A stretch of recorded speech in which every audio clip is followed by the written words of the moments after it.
The following podcast is a W2M Network original production. Visit W2Mnet.com for all of our other great podcasts, plus news, reviews, articles, and opinions from the worlds of wrestling, video games, football, and entertainment. What time is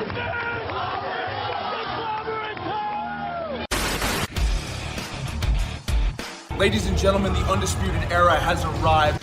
You have the 25 days of Christmas. Impact's going to have the 25 days of releases. I send it you to deletion! Yeah! It's hashtag Alpha versus Omega. Let's just say hashtag aroused. No, you're going to step in that ring, and you're going to be looking at me eye to eye, and you're going to realize you ain't got a chance. Thank God we don't have to talk about it anymore, because she got that cancer out of there. Sean stole my answer. I'm just glad we don't have to talk about this anymore. And that's not an insult. That is just a fact of life. Unfortunately, as much as it pains me to say this, I do unfortunately have to sit out for this Royal Rumble per the doctor's orders. I really, really, really, really wish I could partake in this history-making match with all these ladies. But, however, I will be there to support my Absolution team, which is Sonya Deville and obviously Mandy Rose here. Because guess what, ladies? Absolution is still going to make the Royal Rumble match their house.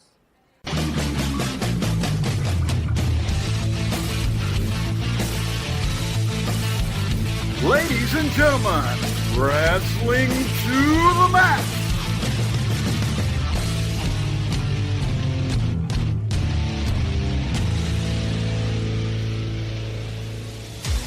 And your hosts, Gary Vaughan, Sean Garmer, and Paul Leazar.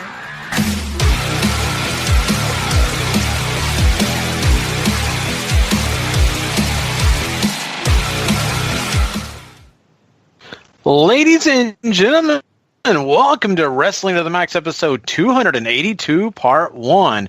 And we are brought to you by W2Mnet.com, the place where you go find all your great wrestling podcast needs and a lot more. And don't forget to go hit that subscribe button wherever you get our podcast. Maybe subscribe over there at the Wrestling to the Max where you get just this show, or over there at the W2M Network where you get not only this show, but you also get everything that W2Mnet.com has to offer. And trust me, lots of great content over there to offer you guys. And hey, make sure you also go hit up our friends from WomanMania.com and LastWordOnProWrestling.com. Both are great sites to go check out. They support us. Let's go support them.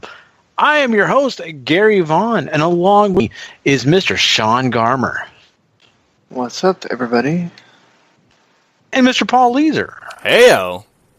And guys, I am excited about this show. We've got lots of interesting things to talk about. We've got some quick hits that are going to shape up to be meaningful towards the future of what's going on in WWE and a few other promotions. So we'll be talking about that and some other big things. So trust me, it's going to be fun and really interesting in this week's quick hits. Plus, we'll also be jumping into some Ring of Honor. That's right. Their TV taping this week. We'll be talking about me and Paul in depth with that stuff. So good job on just adding some great things here this weekend, because sometimes coming into January, slow wrestling, but actually some great stuff coming in. So, I just got to say this. We are going to be doing lots of wrestling talk, but can I mention one thing, guys, on this show that could change the future of this show possibly? It's definitely going to change my future, okay?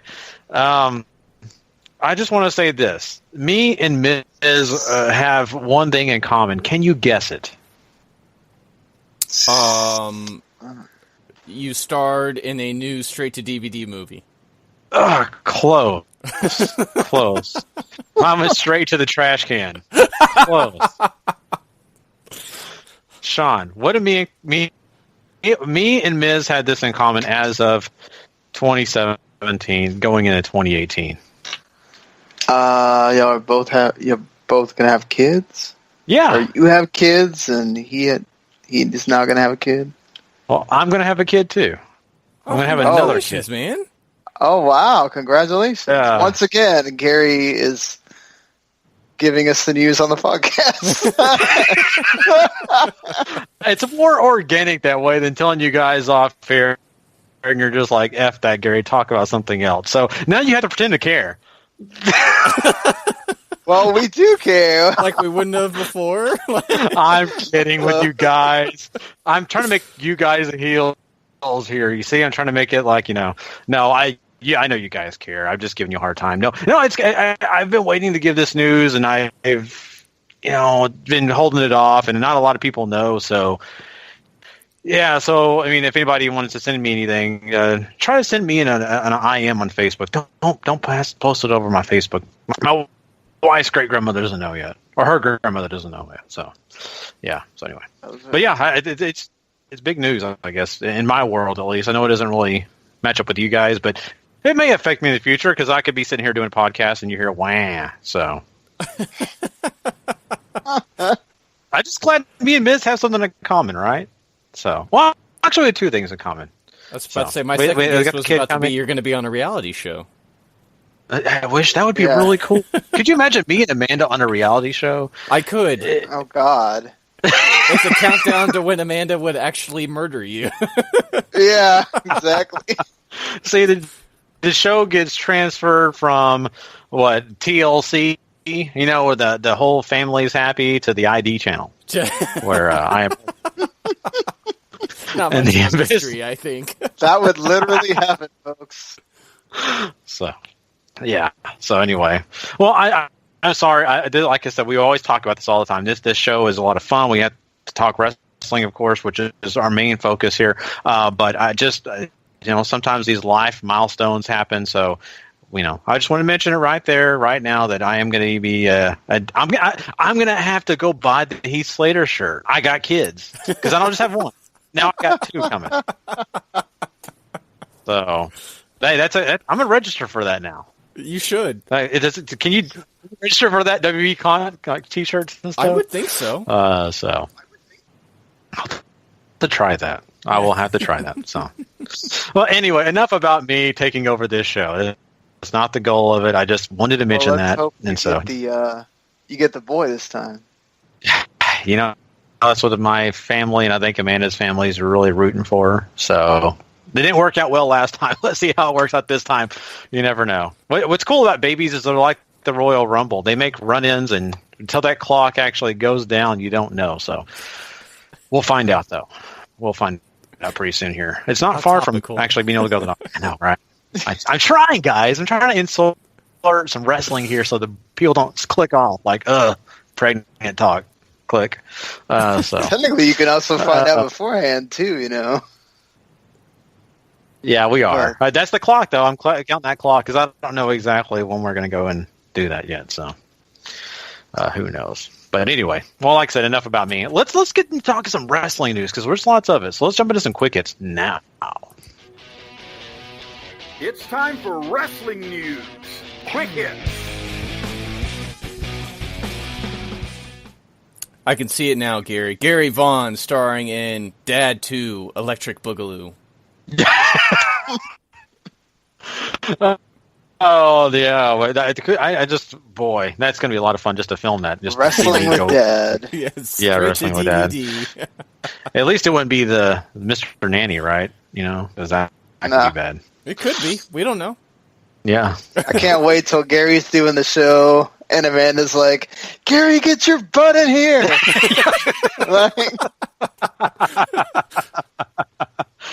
Oh, yeah. So, hold on a second, guys. Y'all continue talking about, whatever. And I will be back in about like an hour. But no. Yeah. But let's start talking about something that, is kind of a sad thing. Because we started out talking about a glorious occasion for myself. But now we're going to jump into some sad news. At the show, pretty much, last Thursday, early Friday morning, we got more news coming out that weekend that Paige is in a bad situation with her neck injury and with the WB doctors. They have decided that they are not going to clear her to wrestle, and that is indefinite. That is not, hey, she's got 6 weeks off. No, this is indefinite, and which leads us more towards a Daniel Bryan thought process for Paige, which would take her out of the ring indefinitely and would put her in a different position with the company, which they would do kind of like what their presently doing, maybe having her lead Absolution, maybe have her doing some other things that are not in-ring action. This is kind of shocking news, but then again not, because we knew her neck injury was very wonky and very severe, and it seems like it's more on the edge side of things, whereas she could be in real danger of being physically out of action for a long time with the wrong move, with the wrong bump. That is scary for Paige. And it's also very, very sad. She just got back into this whole thing, Paul. She's also 25. So, yeah, the thing you've been doing for most of your life is gone, and you can't do it anymore, and you're only 25. Like, that is heartbreaking, to say the least. And there's a lot of talk, too, that maybe that the WWE's planning on keeping her around. She's going to be in a different role that just won't involve ring work, so maybe she's just transitioning to managing Absolution for now, and they'll figure out something else or what have you. But there's also a couple of reports out there that saying the doctors that did her surgery on her neck told her don't wrestle anymore, and she went and big fat did it anyway. So, you know, this is kind of a big deal. As you said, it's being likened to Edge now, where if she kept going, she might not be able to walk if something else happened. So, this is very, very sad. And like you said, she just gotten back, and just, you know, your heart bleeds for her a little bit. Yeah, this is just. I mean, she had that. You know, her path that she was on was perfect for that movie that was getting made for her. Mm-hmm. And then now it's going to have a really sad ending. I guess, you know, she could still have the, look, I'm still doing something in wrestling even though I can't wrestle, and I didn't let it, you know, take me away from the business that I love or whatever. But, you know, her heart is, she's been doing it since she's, 13, 14. I mean, your heart is in the ring, and to have that taken away from you for one move, whether you were ready for it or not, and, you know, just, I wonder if she does, if it makes her think about, man, if I would have listened to those doctors that told me you're not ready yet, or whatnot, things would have been different. But it's just sad. Mm-hmm. After everything she went through, to have it end like that. Yeah.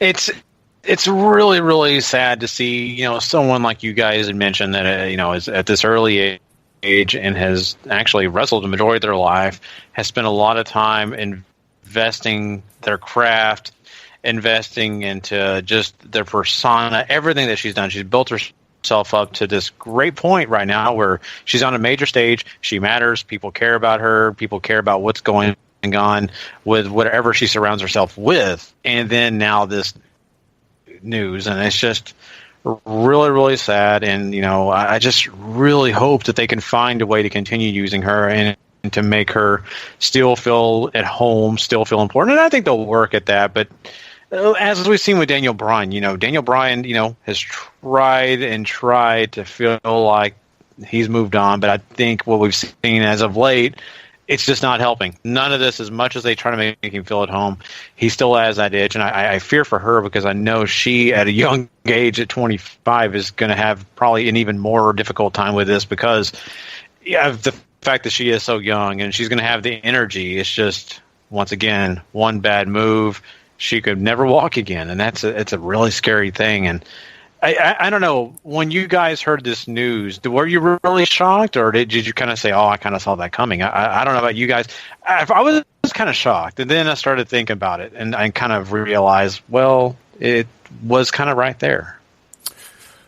You know, I mean, I don't know if we ever heard about the severity, right? She had the surgery, she's out for a year, basically.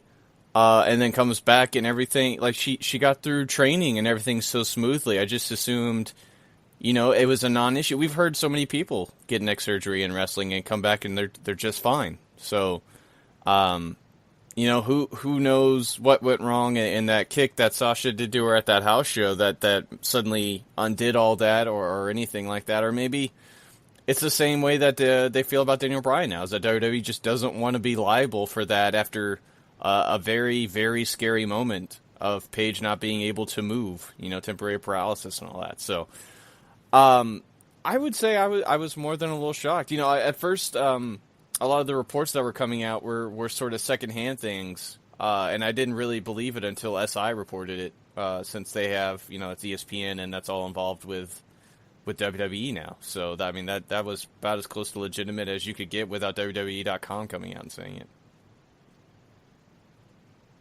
Yeah, I think for me I'm sitting here scrolling gaming news because, I had to keep up with that like every day. And on the top page of IGN, and when they talk about wrestling, they do like a Raw recap and they do a SmackDown recap. And that's the only time they ever mention wrestling, other than when there's a pay-per-view. Mm-hmm. So for them to actually make it a point to report that and put it on their front page, and then it was also on their front page like later in the weekend, they kept that there. So, that's when I was kind of like, okay, this is a serious thing. This is not one of those like, oh, people are reporting and they're saying stuff and whatever. Like, she may really not wrestle again, and it's just really heartbreaking. And I think, I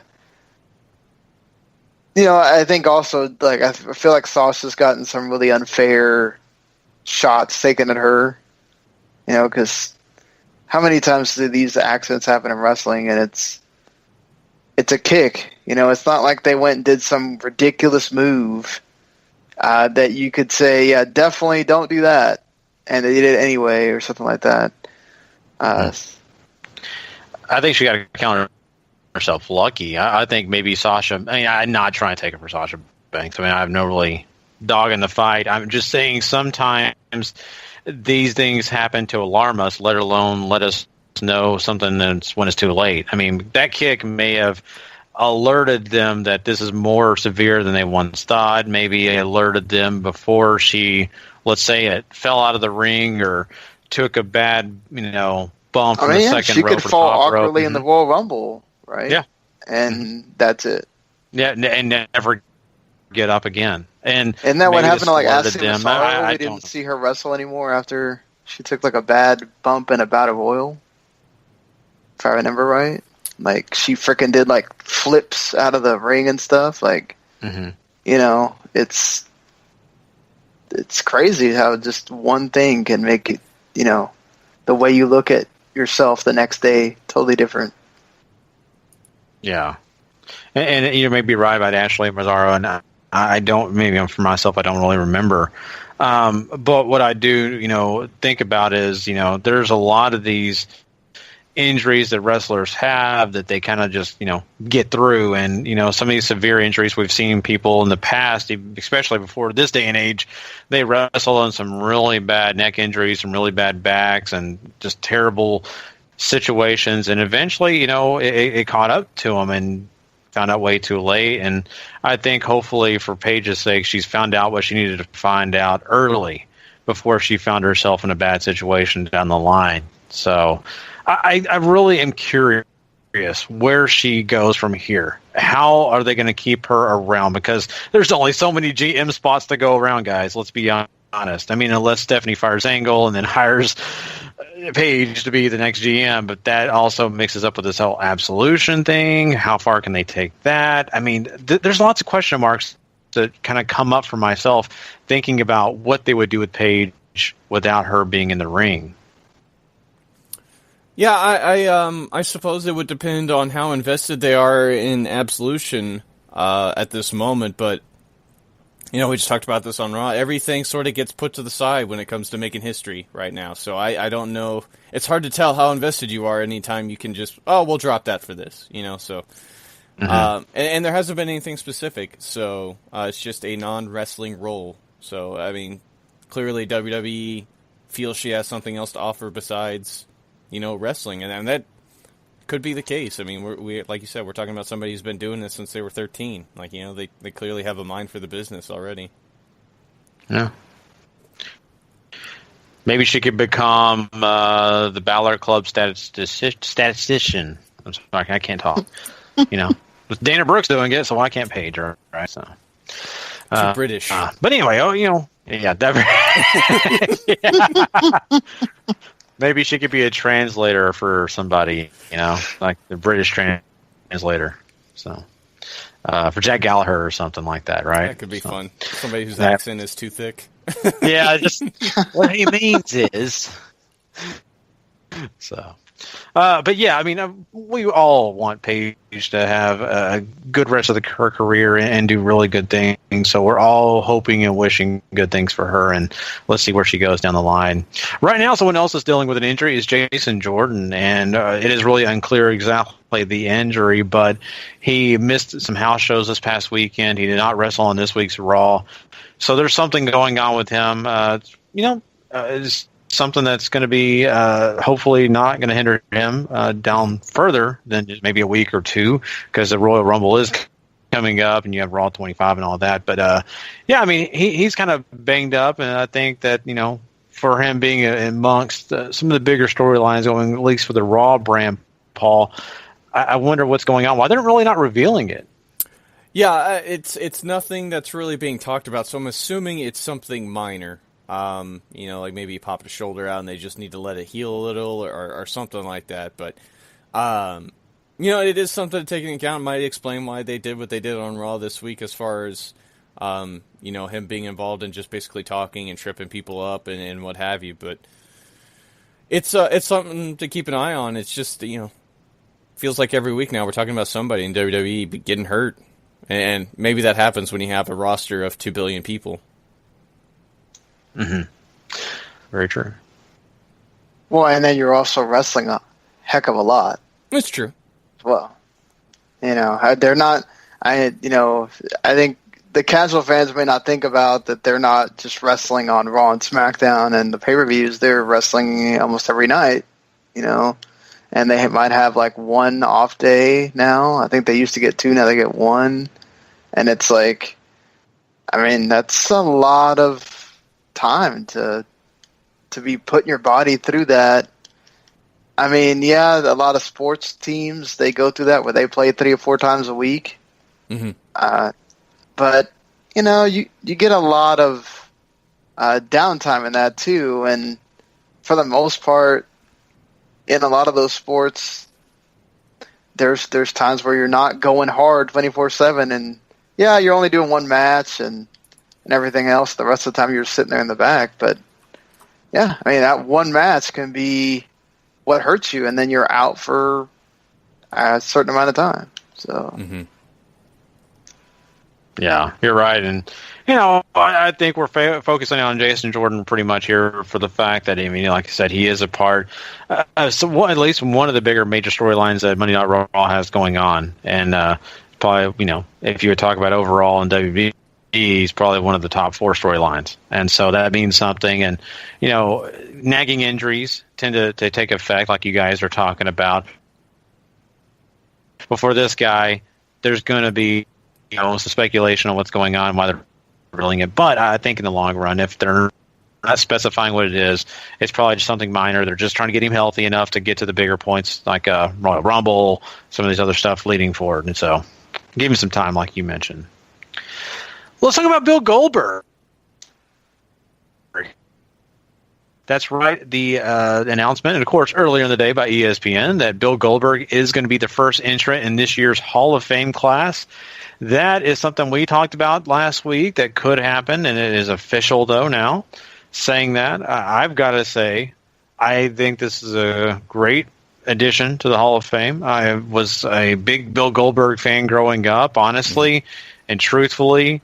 The wrestling geek inside me fights this, but knowing what he meant to me as a younger person, as someone who was just a casual fan, I think that Goldberg really got me tied into wrestling. I don't know how much I would have watched it. I really don't.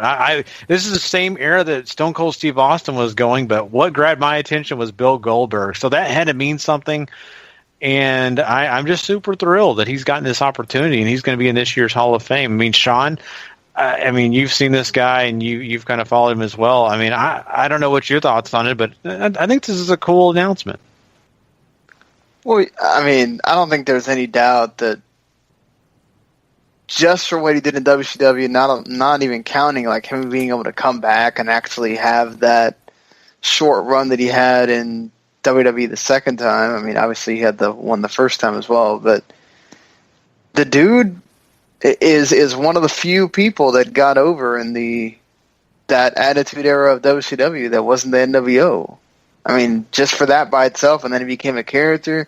He is a guy that, I mean, I've said all this stuff, I think last time when we talked about him possibly being, it's like, look, there's a small number of guys that were sports stars come in. Obviously, The Rock took that to a whole nother level. And, you know, there's probably going to be nobody that even comes close to him ever, especially if he keeps, you know, making bigger and bigger. I mean, dude, Jumanji just outdid Justice League in the box. So, I mean, that everything he touches right now is just, like, gold. So, but, like, Goldberg has done crazy well for himself, and the fact that he's also saying he's not done. You know, he might still come back and do something. Which, you know, it's wrestling. When are you ever really done, you know? But, like, still, this dude deserves it. I don't think you can say, oh, he doesn't have great matches or whatever, but for WCW, WWE that are also based on, you know, having great characters, you got to say he had one of the best ones. I think that's where it comes from, right? Is WCW took a literal nobody from the power plant, their training facility, had him come up on screen and turned him into basically an overnight sensation, just by how they booked him. And it's not like he reinvented the wheel or innovated anything really cool. He just knew how to beat somebody's ass convincingly. And at that time, and I would argue still today, that's enough sometimes if you have the look and everything, and he certainly had that. So, you know, I can't disagree at all that, you know, he deserves this. I think when you look at that time frame, I think he's one of the biggest names of that time frame. So, and he's gone on to still be relevant, I think, in mainstream stuff like Sean was mentioning too. So that's really cool. And to come back during that run too, and when he was there was ratings records that were hit for Raw at the time when he'd show up. You know, him and Brock did. You know, they weren't great series of matches or anything, but people were paying attention. People were watching those shows because he was on them. You know, so I think there's something to be said for what he did in the past was still able to bring them fruit in the future. Very true. And, you know, he sold a lot of tickets, and that's a big deal in wrestling. If you go back and ask any guy in the business, you can even go back to the 50s and 60s, what are they going to talk about? It's about your ability to get in the ring, to be athletic, to share a ring with a guy and make sure both of you walk away, but walk away with a crowd caring about what you just did. And the other most important thing is drawing the house, right? And that's exactly what Bill Goldberg did for many houses and for many millions of dollars that eventually came down the pipeline because of what he was doing. And WCW really had something special with him. They did a lot of good things with him. Did some bad things too in the long run, but the majority of it was getting him in a place where people were exposed to him. He made a big deal about what he was doing, and it mattered. And even in WWE, like you guys mentioned, he had some milestones too. May not have been as many as WCW, but he still did something in WWE that mattered.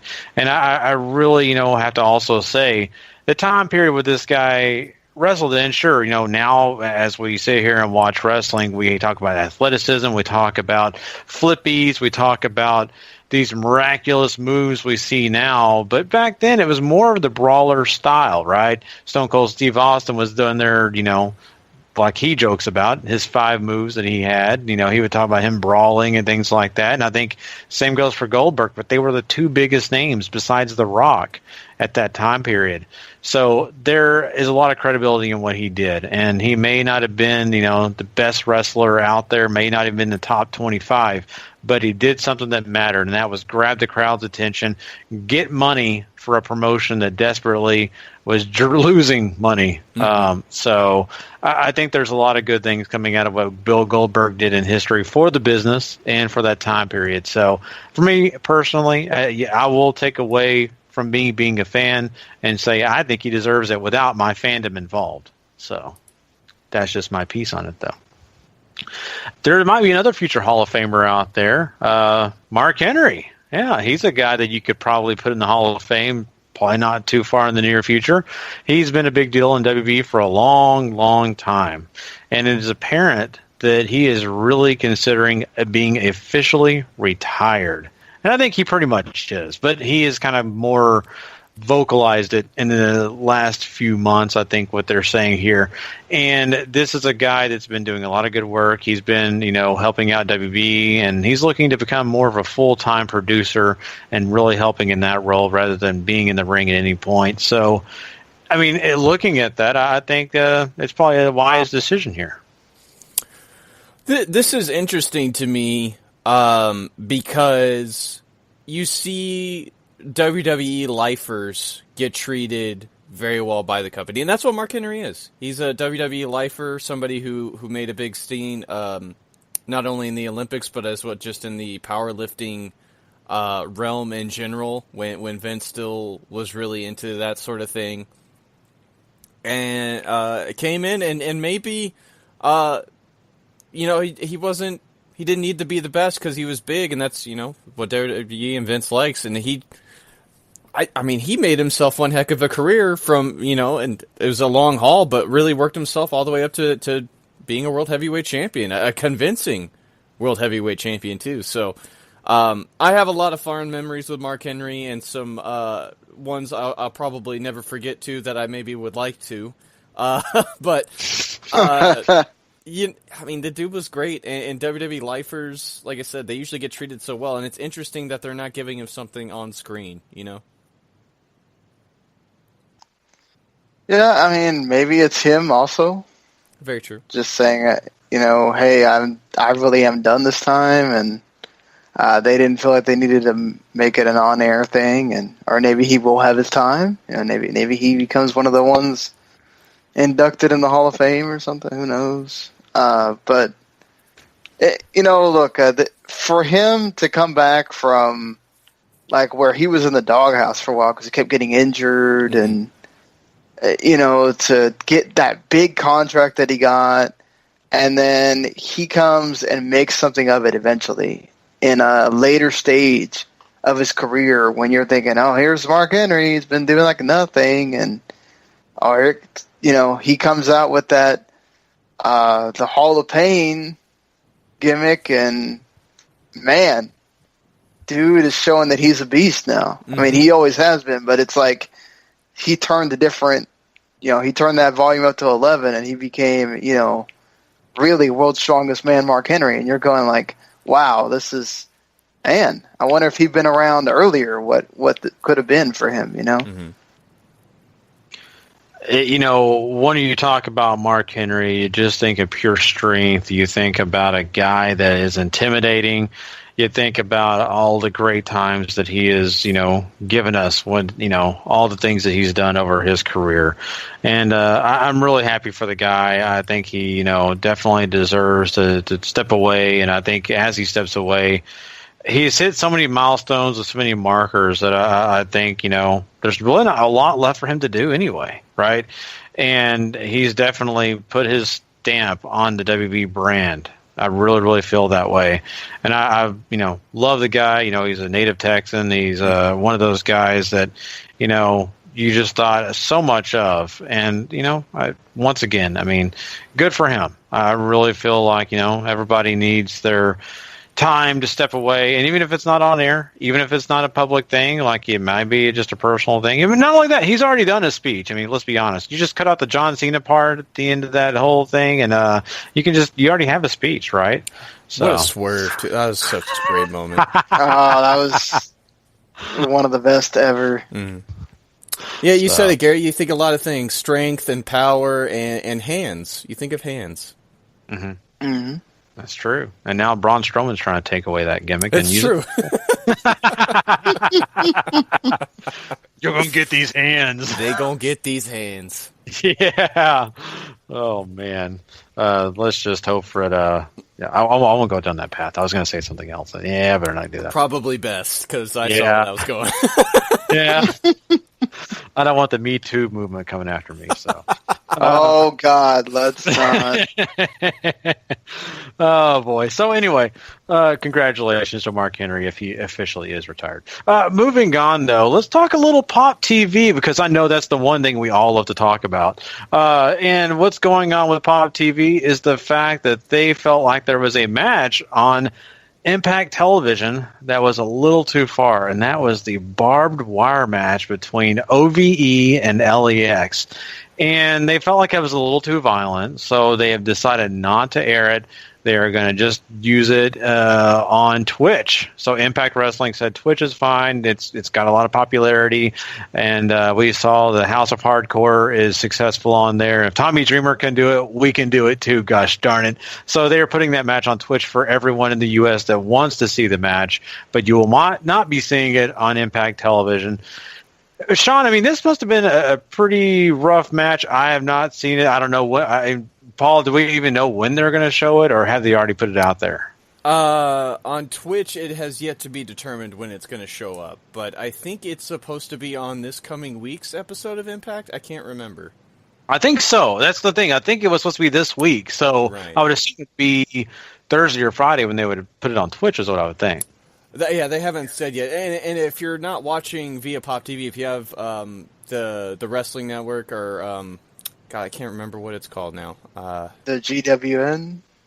No, not the network. The actual channel that Anthem owns up in Canada and elsewhere. The Fight Network. Fight TV, yeah. Yeah, it's still airing on there. So if you live outside the U.S., you're good. But if you have to watch this on Pop TV, you will be without this barbed wire massacre match.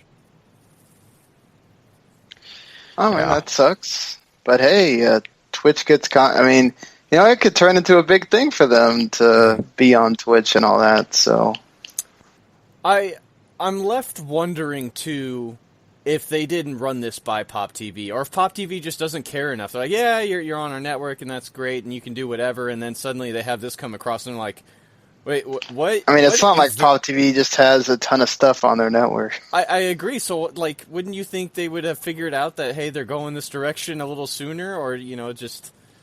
It's weird to me that there's not a conversation about, hey, we're going to do a barbed wire match on TV. Is that cool?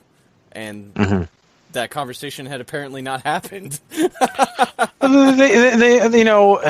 But did somebody see the match, or are they just going by the name? I don't know. There hasn't been a conversation for them to report on. It's just they're not airing it. Yeah. And not only that, I mean, they had an explosion in Conan's face recently. There's been some other things on Impact Television that it's like, well, is this really any worse? Now, I don't know how bloody the match got. I don't. Don't know what kind of spots were involved. So maybe that was some of the conversations that went forward.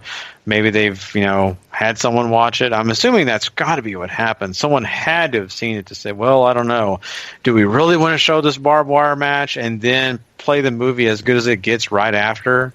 I don't know we can do that, So I will say those OVE who knows? Don't do anything halfway, Gary. It's probably pretty violent. I would assume so. I mean, and I'm sorry, spoiler alert, but I'm going to tell people now. I mean, Sami Callihan is very dangerous with barbed wire and bats. Ask Eddie Edwards. So, yeah. I mean, who knows what those guys did? But I'm sure it probably was a bloody mess. I wouldn't put it past them to have a kind of a blood fest there. So.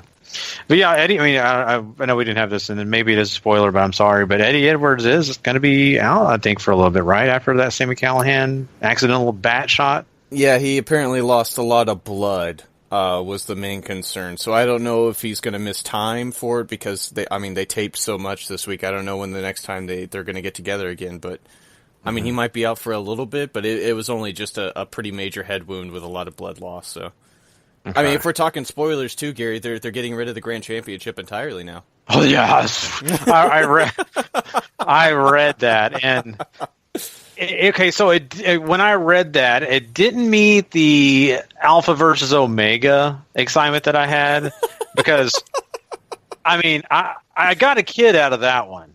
So that excitement oh my god, got me pretty far. But wow. But you know what? I think I'm going to tweet Chris Jericho. Gary got a kid out of your match. See what he says. Yeah, you could just cut this audio up and send it to him. And go to the cruise. Sign up for the cruise now. You could be on the list. But anyway, just a little. Is that the cruise you're going to go on this year, Gary? I would love to. If I would love twist to. Amanda's arm to get on that cruise, I would be shocked. Hey, you know what? Just don't tell her anything about there being wrestling on, and then when wrestlers show up, you could just be like, "Oh, you know what? They're just they're ad-libbing, practicing."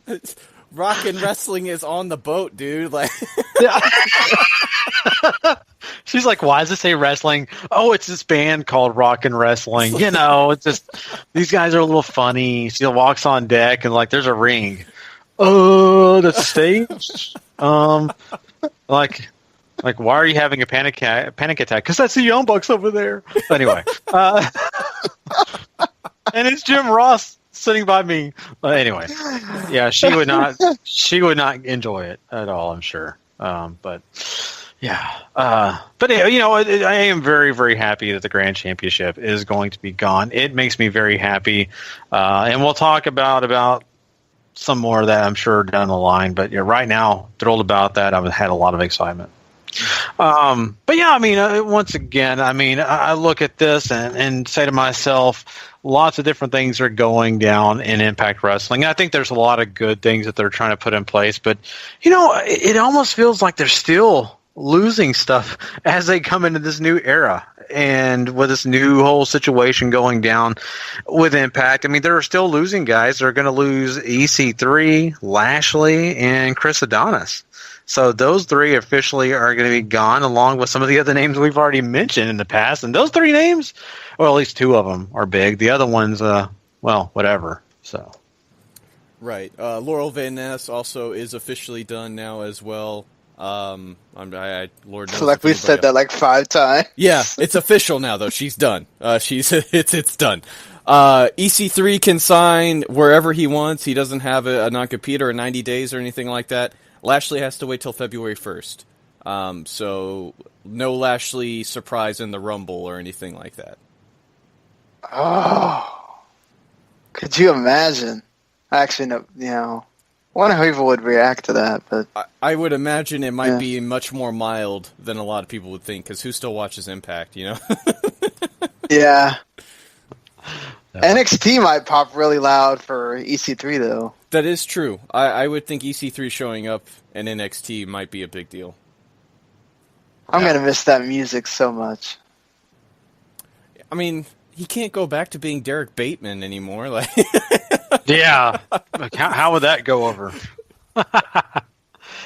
Oh, man. But I think, people, you're right. People may not watch, Impact. Or the people that do, though, are going to jump out of their seats when EC3 shows up on NXT or wherever he does. If he does. He may not even do that. I mean, let's think. There's other places he can go. And the independent circuit is pretty lucrative right now. He may not even want to step in the door of a WB show of any sort, right? He may think to himself, wow, I can go to Europe right now and do pretty well for myself. Or, heck, I mean, Ring of Honor is a good place, and I can also wrestle in New Japan. So I would think WWE is where he would want to go. Like, there's an unresolved thing. Yeah, absolutely. I think he's tailor made for them. He's got the look and the personality and all that. He doesn't scream indie wrestler to me, and I've seen him on some indie shows. He's worked Wrestle Circus before, here around Dallas as well as in Austin, and he was their champion for a while. And I don't want to say he stuck out like a sore thumb, but it didn't feel right to not have him in that sort of arena. It just, I don't know. He's a great Plus, I think he's got a point to prove. I think there's that too. Yeah, it's like Drew Galloway. You know, like, oh, I went and made something of myself. Look at me. I'm a bigger star coming back.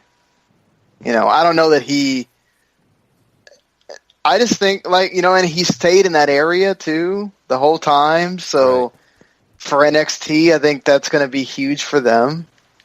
You know, so I like I said, the only thing is, are they going to be able to come up with some kind of a knockoff version of Trouble, Trouble, Trouble?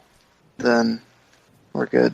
Yeah, I think that CFO can get close, but I just don't think they're going to hit what that was. That song is so good, Sean. You're right. Well, I'm going to miss that. You know, now Paul better be giving us.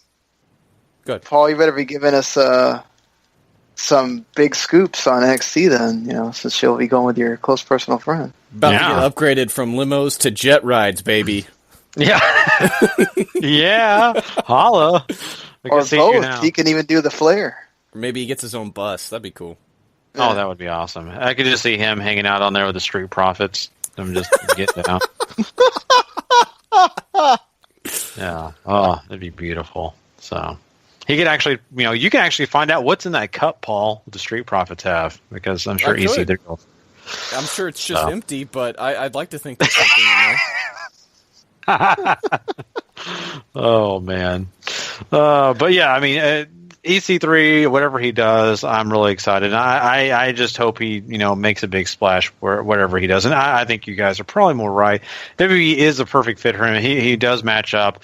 I just was a little bit concerned because, he left in not such a great way. So let's hope he can make a big splash and prove them wrong. And Bobby Lashley. Do you think that maybe they would have Lashley come back to NXT first? I don't know. Lashley's another one who apparently didn't leave on great terms either. But it's being reported that it's pretty much a sure thing that's where he's going to go. So, I would think they would skip Lashley in NXT, honestly, and just put him. I would think they'd put him on Raw, honestly, even though SmackDown could probably use him too. Yeah. I just wonder if, I just hope he gets to show more of that personality that he got to show in Impact. And, Vince gives him that respect. Because he did. I mean, it's not like he's the greatest talker in the world, but he came leaps and bounds from when he was in WWE. Mm-hmm. Soft-spoken dude that very easy to make fun of. He's just he's so much of a better worker now than he was when he left originally too. Like, the dude can go now, in my opinion. Like, he's great. Mm-hmm. Much more confident. Yes, that too. Definitely. I wonder if Bellator, what that does to the MMA thing. Does that mean it's done then? That is. I can't imagine Vince would let him do that. I wouldn't think, if he goes back to WWE, I would think he's done with MMA. And it's not like he got very far either, so I don't know. Yeah, very true. And I will say, if you're right, Paul, and Lashley joins up on Monday Night Raw, it'd be a great addition to Titus Worldwide. Boy, that's where they would put him too. But think about this though. Yeah, really, but he would be whooping Titus though. Well, Titus could go back to the managerial role, which I think he's really good at compared to what he's doing in ring. And I think Apollo Crews and him together, they can actually make some noise. So who knows if they actually want to do that? But I honestly think I'm not really trying to be funny. I think it would make Titus Worldwide actually feel like it was something special. So. But who knows? Well, we'll see. I think Lashley, SmackDown. Him and Braun.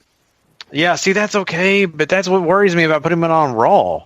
You've already got so many big guys on Raw. Do you really need to add another one? There's so many, they keep adding all the new people on SmackDown. It's the only reason I would say otherwise. And they don't seem to mind having multiple, monster-type characters over there on Raw. Yeah, I just feel like they're going to have the Monster Mash pretty soon here. They're going to name a pay-per-view to that now, Gary. Thanks, Gary. Thanks, God. I was just the last thing we need. Around Halloween time, the Monster Mash. WB. It's going to be like the road to WrestleMania watch. So. Oh, boy.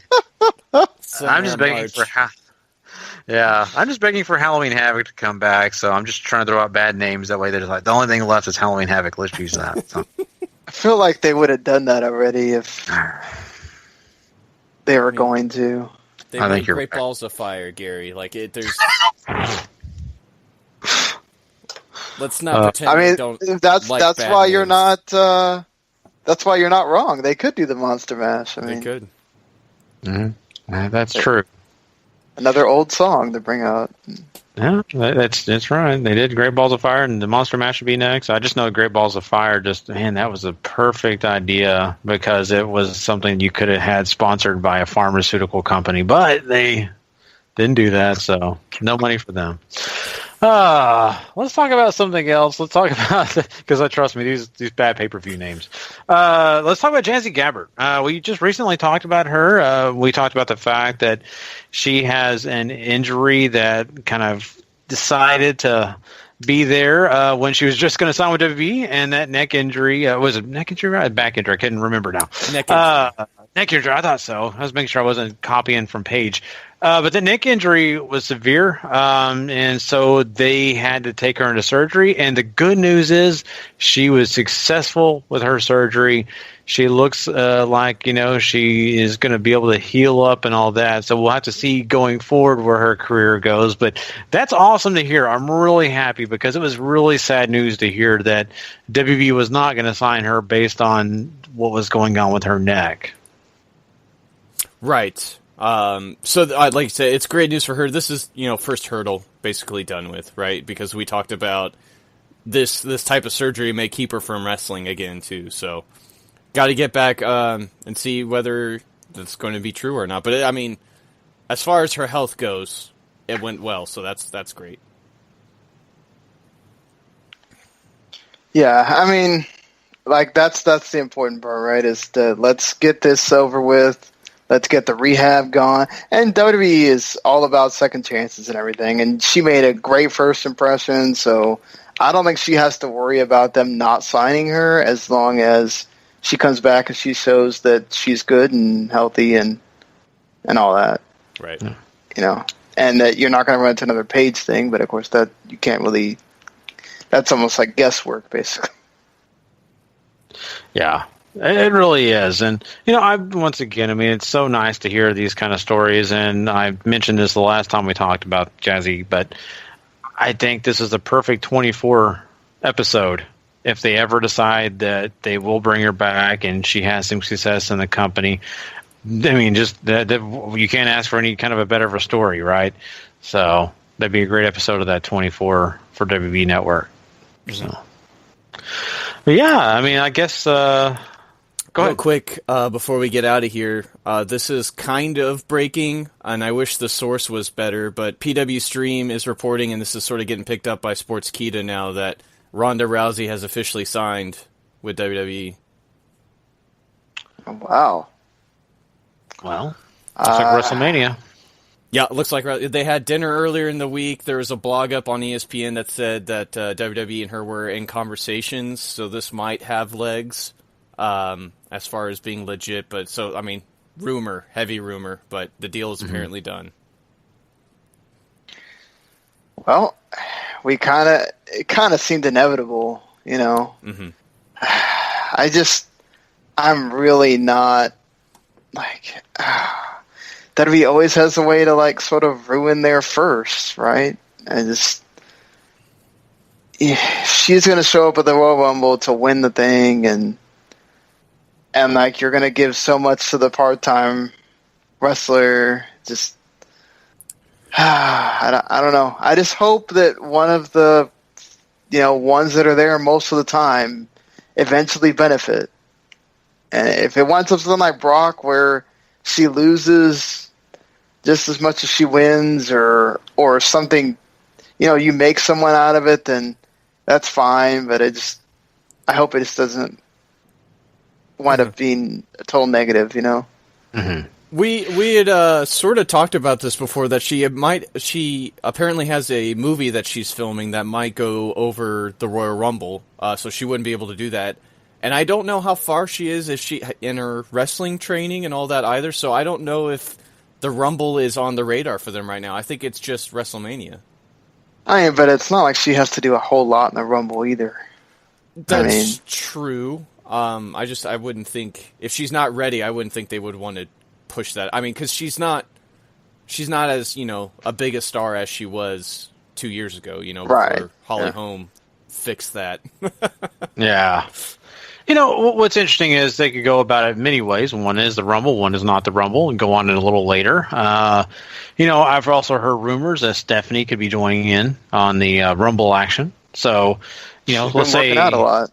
Yeah, so I'll let you know if Stephanie McMahon joins up with the Rumble. I'm not saying she's going to win. I'm just saying let's just say she gets involved or something like that. And then, down the line, you still have that Kurt Angle storyline. And maybe Kurt has a friend that can take up for him. And that may be Ronda Rousey. So, I don't know. Just throwing things out there. Just Stephanie in the Rumble. That's going to put butts in seats, right?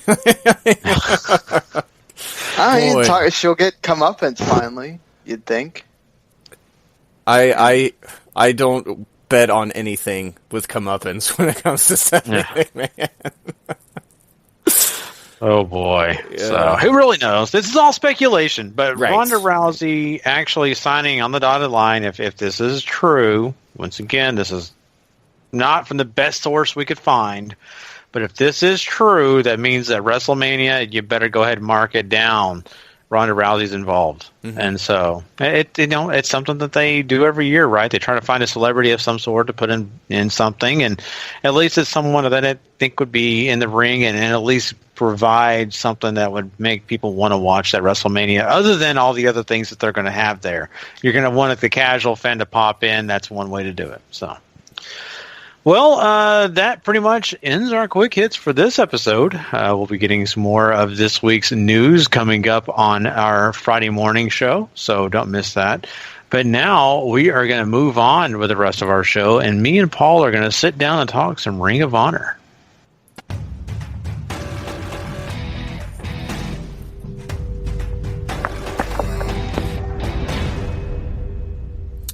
All right. Ring of Honor doesn't waste any time this week. They come right at you. Will Ospreay taking on Jay Lethal. And this might be where the meat of our conversation for this review takes place, because I think there's a lot to unpack here. Not only is this match great, but Lethal doing a lot of little things in this to continue the transformation, either back into his old character when he was running with House of Truth, or blending it, because he comes out and does the old House of Truth pose that he used to do on the apron, which I don't really remember him doing all that often recently in the last year and a half or so. And he's kind of got that swagger back to him as far as walking around in the ring and how he's sort of executing moves. Like, it's a little meaner. For example, Ospreay goes to do a handspring to fake him out on the dive, and Lethal just pulls him out by his hands. Reaches in there, grabs him by the hands, and yanks him out of the ring aggressively, and then does his little triple dive thing. You also have Skrull coming out here on commentary, saying that he actually won at Final Battle because he got the real Jay Lethal back for Ring of Honor and all that. So, first of all, I highly recommend this match. The work is incredible. Lethal wins with a lethal injection, but The small little bits of storytelling here with Lethal is really what sort of piqued my interest throughout. I think that was, I think I would say half of the equation here. Mm-hmm. Half of the equation was, let's put on a really good match. How do we do that? Well, we add in a guy like Will Ospreay. Mm-hmm. And immediately this is going to be a fun match to watch. And it was. I think they had a really good match. I was enjoying about every bit of it. I mean, so you can't deny that matchup already had a plus marked on it for the fact that those two names work well together. But the other half of that equation, I think, is all about what Marty Scurll did and how he's influenced what's going on with Jay Lethal. We've seen Jay Lethal, as of last week, get in the ring and politely ask for his opportunity to take on Dalton Castle for the Ring of Honor Championship. Mm-hmm. I think down the line, whether it's sooner or later, that proposal is going to become more of a demand. And it's going to be in a very strong heelish way, as we see here. This is a slow way of doing it. But I think down the line we are going to get it. And I kind of love this. I love the idea that Marty Scurll is behind all this. Mm-hmm. I don't know about you, Paul, but I dig it so much, because we went from Jay Lethal and the House of Truth, from being that all about himself, arrogant jerk, heel, super talented, but just a jerk, to, man, he is the squeakiest, cleanest babyface you can find on the Ring of Honor roster. Exactly. And for us to get that sneak peek back into that guy we once knew, and that luscious hair that he once had and all that, it's nice to kind of see it coming back. And I'm honestly thrilled. I was so thrilled I almost smelled the smell of cigarettes in the air from Truth himself. So it was nice to see. And I think it's a great story. It just is. It's something they really grasp onto. I love those little heelisms that he had throughout the match that you mentioned. Yeah, Paul. That to me, this is really subtle storytelling, which is one of my favorite things too. But I don't know if we're gonna go full heel with it, but I definitely you see the meanness, you see the aggressiveness in this match, and I think that's exactly what Jay Lethal said, because you said it. He's been basic white meat babyface, rah guy for the last year and a half, really, since he made the face turn back in the end of 2015, if I remember correctly. So it's just so fresh to me. It's great to see him this way. And I mean, honestly, you don't get here without going the route that they did, but this match and just the little taste you get of it really makes you want more. And I think that's one of the great selling points of this whole thing. Yeah, and I'm not sold that he has to be everything he was with the House of Truth. I think you are right about that, because let's be honest, he doesn't have Truth Martini with him, mm-hmm. and the other thing is that he is evolved. Exactly. He is a more well-rounded wrestler. He's a more mature guy, and I think the fact that he can still kind of reach that level of being really aggressive, mm-hmm. but not being exactly the same rehash character he once was, is a very, very great move. And I love at the end of this match, you do not have Marty Scurll interact with him at all. No interaction. He comes out for the match just to be on commentary, to feed us, the listener, the viewer, that there is some influence there, then leaves and has no interaction. So I love that. This is very slow burn. Great mm-hmm. storytelling. He makes a very large show of him walking away and applauding, too, after he walks away from the commentary, too, before they cut to commercial, too, which I really, really love that, too. So more mm-hmm. of this kind of storytelling, please. This is great stuff. Yep. After that, you have Coleman's Pulpit here with Jonathan Gresham. This is kind of interesting. Gresham, while not overly strong on the microphone, they talk about his history with wrestling. He's like a 12-year pro now. And Gresham says that he has mastered sort of wrestling and his style of wrestling, and loves sort of the purest form. And we've heard this talk before. If you're a long-time Ring of Honor fan, the Pure Wrestling title, which had a bunch of rules, and it's about, you had 3 rope breaks, and you could lose the title on disqualifications and stuff like that. Sort of a gimmicky secondary title from back in the early days. And the way he's sort of talking about it sounds kind of like they might be thinking of bringing that idea back, which is kind of interesting. So, I mean, I'm looking at this whole thing as I'm listening to him talk, and I'm thinking to myself, some of the same things you were talking about, like, they could go back to the more regulated rules and do these things. But at a point, though, it kind of bothers me, because I'm a big Gresham fan. I really like what he does. He is the octopus. He does so many great things. And I kind of feel like you make him an outsider. Like, well, I have to set up these rules so I can start to have a winning record. Mm-hmm. And I maybe that's not the way I should look at it, but it's just the way it feels. It's like you're playing football outside and you're getting tackled the entire time, so you're saying, well, maybe if I play flag football, the rules not having me getting tackled can let me run around people more faster, So I don't know. Maybe it's a bad way of looking at it, but I kind of felt like it was a bit of a crutch, and maybe that's just me. But on the other hand, I kind of like the idea of having something different, having a new addition to Ring of Honor that brings a new wrinkle for us to kind of pay more attention to. I wish that wrinkle was Women of Honor, but not, maybe something like this. But it is what it is. I mean, overall though, the Caprice Coleman thing and the idea of the chairs and all that was kind of funny. Right. The tall chair and the small chair. I was actually hoping he was actually literally meaning a high chair. I always wanted to see Gresham sitting in a high chair. It was not. It was a tall chair. So. But this is fine. Gresham's not the best talker, but that doesn't necessarily have to mean anything because it's Ring of Honor. Right.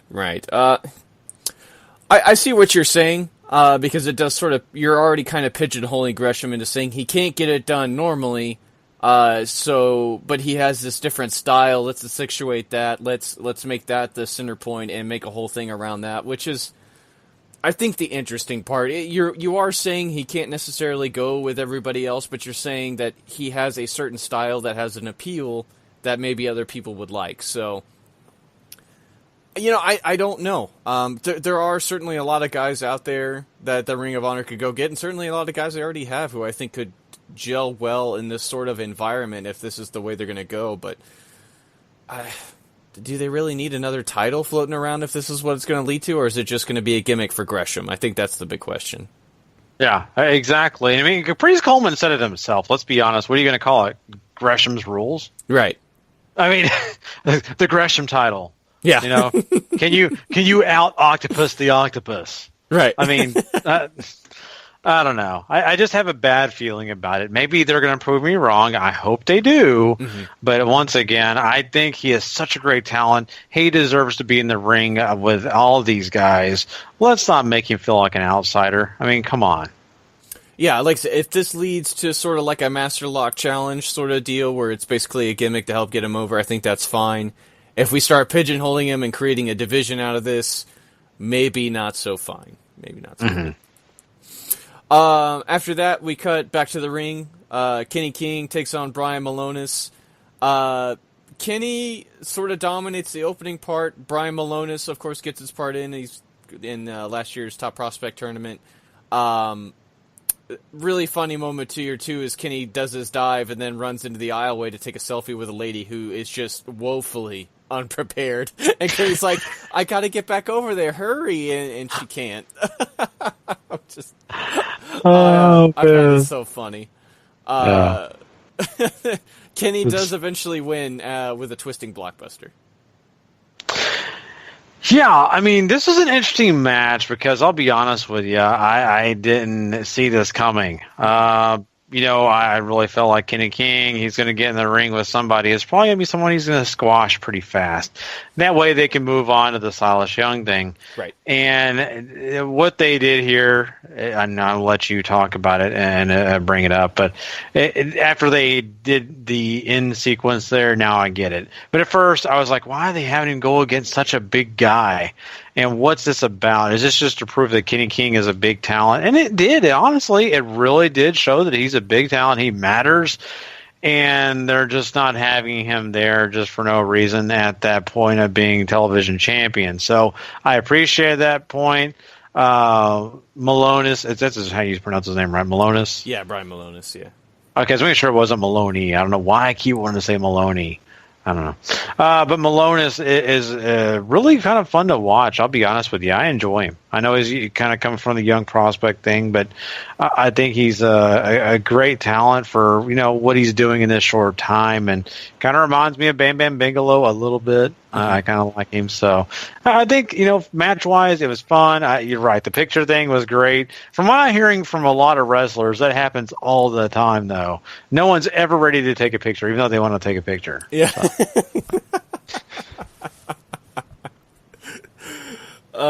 So in the post-match here, Kenny grabs the microphone. He still wants to fight Silas, which, of course, Silas, being who he is, comes out, and we get a bit of a brawl here. Beer City Bruiser comes out, sort of distracts Kenny as Silas is retreating up the aisleway, and Brian Malonis attacks Kenny King from behind, and it looks like this is Beer City Bruiser's tag team partner, which I think when they brought it up, this is kind of the first guy I had in mind, and I think if we go way back to when we covered the Top Prospect Tournament, I was already kind of thinking that this guy would fit as their third guy whenever Silas and Beer City Bruiser were on a quest to find a partner to challenge for those 6-man titles. Yeah, I think you're right. And, it's kind of funny because, I looked at that guy and I thought to myself, okay, what could he do? What's he going to go? And when this was the apparent, I was like, oh, my God, that actually looks like a great tag team. Mm-hmm. And so I am super excited about the Beer City Bruiser and Malonis being together as a tag team. Especially with the knowledge that we have now that right now, as we sit here, Silas Young has not signed back with Ring of Honor. So at least if, let's say Silas Young moves on to other places, that gives the opportunity for the storyline to make sense. Beer City Bruiser's moved on as well. So I'm happy with that if that's the way it works out.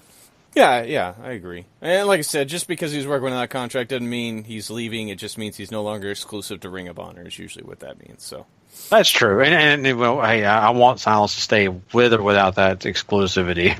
So I'm praying. Yeah. I'm praying he sticks around. Unless he's getting involved with WB, then I get it. So it is what it is, though. Yeah. Moving on to the next segment here, you have SoCal Uncensored out in the ring. As they're sort of introducing themselves, Joe Koff comes out and talks about how he knows people are sick of seeing him. They don't want to see him. They want to see the best wrestlers. And you have the SoCal Uncensored guys sort of pointing to themselves, and he's like, no, not you guys. You're the most destructive wrestlers, and I would fire you right now if I could. Just because, they've obviously got War Machine in quite a bit of trouble, and they've been on a mission to sort of sabotage Ring of Honor. Frankie is ready to go out there and punch him in the mouth, but Christopher Daniels holds him back, and Daniels sort of plays the card of, look, man, I got friends in high places. I know Don Callis. I know AJ Styles. I could go and tell them all these things that you told me, all the ideas you had for expanding Ring of Honor. I'm sure they would love to hear those ideas. And Koff's like, you know what? Go ahead and do it. You're still under contract for a year, and when it's over, it won't matter, because at Final Battle 2018, that's your done date. We're not re-signing you. Wow, spoiler alert. Yeah, right? No, I mean, this whole thing was fine. I like the passion that Koff brings to this. He's not boring. I like that, and he does, make some good points here. And you kind of like it for the fact that these guys actually walk away from a situation where they don't have the upper hand, right? And it's kind of funny because what are they going to rebuttal? How are they going to rebuttal that? I mean, it's really not in their hands. So I'm kind of curious where they go from here. This has not been the biggest storyline. They've sprinkled it in here, there, and everywhere as they've ruined matches, but they have not really hit a peak of, hey, this storyline matters because of this certain situation. They've just been kind of randomly doing things. So I think we still got a lot to learn. I think this is at least kind of puts you a little further in the story. But I don't know. I mean, Paul, I kind of still walk away with questions.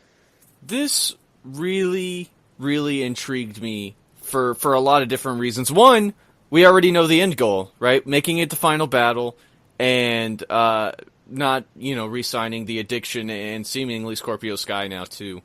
So that puts a deadline on those guys for them to either figure out a game plan or to cause as much chaos as possible to get to that goal. And that's really interesting because, like I said, it's going into a book or a movie, and you already know the ending, like blow for blow, and now you have to figure out how they got there. And that's a very interesting device they use in TV shows all the time. And you don't see it so much in pro wrestling. So I kind of like that idea. And second, you're right. I think the energy here is great from everybody. I think the SoCal Uncensored's reaction at the end where Daniels and Kazarian just look sort of befuddled, like, they just got one-upped, essentially. Yeah. I thought was very well done. So I think you're right, too. This obviously has not been sort of an A story, right? It's been a very much a B story that they've been tossing around here or there. And it seemed like they were going to thrust him into a bigger light after the attack on the Hung Bucks at Final Battle. So there seems to be bigger plans for this going forward. And I'm really actually kind of interested to see how we're going to get there, where this goes. If they even end up getting fired, I guess, at this point, because it is wrestling. So. Yeah, that is true. So let's see if the payoff actually is a payoff or whatever. But yeah, I mean, it's going to be, I think something I'm really interested in as well. I want to get to a point where I'm like, oh wow, and they've yet to really hit me with that just yet. Right. I mean, we talk about this a lot on Ring of Honor. It's usually a slower paced storytelling sort of deal, which sometimes works in their favor and sometimes does not. So, yeah, very true. We cut to the Briscoes out in the parking lot putting themselves over, talking about how they're going to be the next tag team champs because nobody's on their level. After watching them squash people last week, I would agree. Yeah, but it's funny is they apologize like, hey, this is nothing personal, Motor Machine Guns, but Motor Machine Guns. But I thought that was kind of out of character. They usually don't apologize for anything. Exactly. And obviously, I'm sure they're going to put in the respect deal with these guys because it's not like they have a huge history with the Guns. So maybe they have a longer mode of storytelling for the tag titles as well here is in store for us. And then this is the main event, the Kingdom. Matt Taven, Vinny Marseglia, TK Orion taking on Dalton Castle and the boys. And there's not a lot of substance, I think, to bring you into this match other than the fact that, Matt Taven is sort of a perennial world title challenger now. I really enjoyed this match, though, because I think the boys finally got a chance to cut loose and show you what they can do. And that is fly around the ring a lot, but they're very exciting and energetic, and I think that's something you can't really discount, especially with them still being relatively young still in their careers. I only think they're 3 or 4 years in now. Dalton, however, does get the win with a submission called Julie Newmar, which I love to pieces. So, yeah. Oh man, I think you're right, and as the time goes on, the boys are going to get better and better, right? Mm-hmm. It just is going to be something that we're going to have to grow with them, and where we're going to watch them as they get better and be excited for them. I think this match did fine. I think that, the Kingdom is great to watch. I am a big proponent of theirs. They always bring that pizzazz. They bring the energy. So really happy to see that. Dalton Castle kind of has to be the anchor for his team. And he is. I mean, throughout this match, he really is that anchor. Mm-hmm. So I think that they use that to their benefit. I think overall, fine match. Still getting used to a real axe being in the ring. I always wonder what's going to happen with that. But I think, it's kind of fun, too, to see that always gets foiled. Never really is successful. Yeah, I really don't have any complaints. I think the match was fine. I think it did what it needed to do. Mm-hmm. It didn't over-succeed, but it didn't underperform either. Right. I completely agree with that entirely. So that's going to do it for Ring of Honor this week. A pretty solid episode. I would highly recommend people go find that Ospreay Lethal match. It is wonderful. I agree wholeheartedly too. That's something that I think is kind of special, and you don't get those all the time. So you can go check out that match. Yeah, well, that means that rounds out our show, too. We are done for this episode. We have been really, really having a great time, but we have to end the show sometime. And so we want you guys to know that we have other shows to come find. If you want to come find those shows, make sure you go to W2Mnet.com. That's the place where you go find not only our show, but lots of other great wrestling podcasts. And, hey, other podcasts with other subjects like video games, sports, and even entertainment. So go check out W2Mnet.com if you haven't. Subscribe, rate, and review over at Wrestling to the Max or the W2M Network, whichever one you choose. Just go do it now. And make sure you give some big love to For1Mania.com and LastWordOnProWrestling.com. We appreciate both those sites. They're big supporters of ours, so we want to support them. So please go do that for us. And we are once again done with another great episode. We are so happy to just provide all this great content your way. And make sure that you come check us out this next Friday morning. We'll be doing another great show. We'll be bringing you that Impact Wrestling we were kind of talking about earlier in the show. Plus, we'll be talking about some more quick hits coming out. So be there. If you're not, then we will be very, very sad because, trust me, you're going to miss out on something great.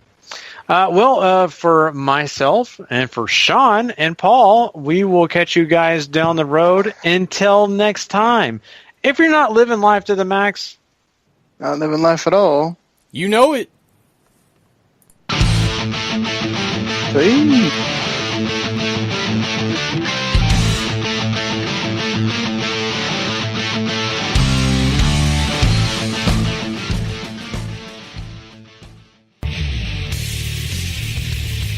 The previous podcast is a W2Mnet.com original podcast. For more great content like this, go to W2Mnet.com for the worlds of wrestling, video games, entertainment, and sports.